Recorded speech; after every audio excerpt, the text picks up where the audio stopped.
Hello everyone, आपका हमारे channel पर स्वागत है। नी किसकी। धर्मपुर नाम की एक नगरी थी। उसमें धर्मशील नाम का राजा राज करता था। उसके अंधक नाम का एक दीवान था। एक दिन दीवान ने कहा, महाराज, एक मंदिर बनवाकर देवी को बिठाकर पूजा की जाए तो बड़ा पुण्य मिलेगा। राजा ने ऐसा ही किया। एक दिन देवी ने प्रसन्न होकर उससे वर मांगने को कहा। राजा के कोई संतान नहीं थी। उसने देवी से पुत्र मांगा। देवी बोली, अच्छी बात है, तेरे बड़ा प्रतापी पुत्र होगा। कुछ दिन बाद राजा के एक लड़का हुआ। सारे नगर में बड़ी खुशी मनाई गई। एक दिन एक धोबी अपने मित्र के साथ उस नगर में आया। उसकी निगाह देवी के मंदिर में पड़ी। उसने देवी को प्रणाम करने का इरादा किया। उसी समय उसे एक धोबी की लड़की दिखाई दी जो बड़ी सुंदर थी। उसे देखकर वह इतना पागल हो गया कि उसने मंदिर में जाकर देवी से प्रार्थना की, हे देवी, ये लड़की मुझे मिल जाए। अगर मिल गई तो मैं अपना सिर तुझ पर चढ़ा दूंगा। इसके बाद वह हर घड़ी बेचैन रहने लगा। उसके मित्र ने उसके पिता से सारा हाल कहा। अपने बेटे की यह हालत देखकर वह लड़की के पिता के पास गया और उसके अनुरोध करने पर दोनों का विवाह हो गया।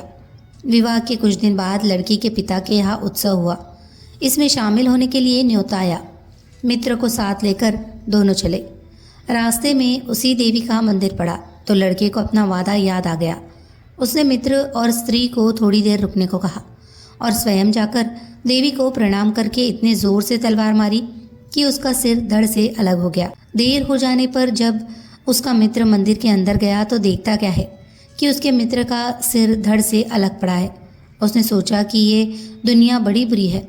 कोई तो ये समझेगा नहीं कि इसने अपने आप शीश चढ़ाया है। सब यही कहेंगे कि इसकी सुंदर स्त्री को हड़पने के लिए मैंने इसकी गर्दन काट दी। इससे कहीं मर जाना अच्छा है। ये सोच उसने तलवार लेकर अपनी गर्दन उड़ा दी।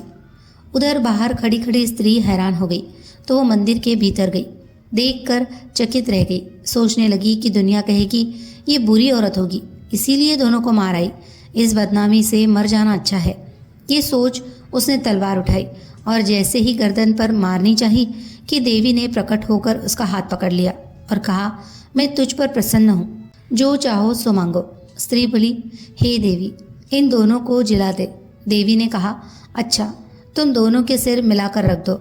घबराहट में स्त्री ने सिर जोड़े तो गलती से एक का सिर दूसरे के धड़ पर लग गया। देवी ने दोनों को जिला दिया। अब वे दोनों आपस में झगड़ने लगे। एक कहता कि ये स्त्री मेरी है, दूसरा कहता मेरी। बेताल बोला, हे राजन, बताओ कि यह स्त्री किसकी हो। राजा ने कहा, नदियों में गंगा उत्तम है, पर्वतों में सुमेरु, वृक्षों में कल्प वृक्ष और अंगों में सिर। इसलिए शरीर पर पति का सिर लगा हो वही पति होना चाहिए। इतना सुनकर बेताल फिर पेड़ पर जा लटका। राजा उसे फिर लाया तो उसने सातवीं कहानी कही।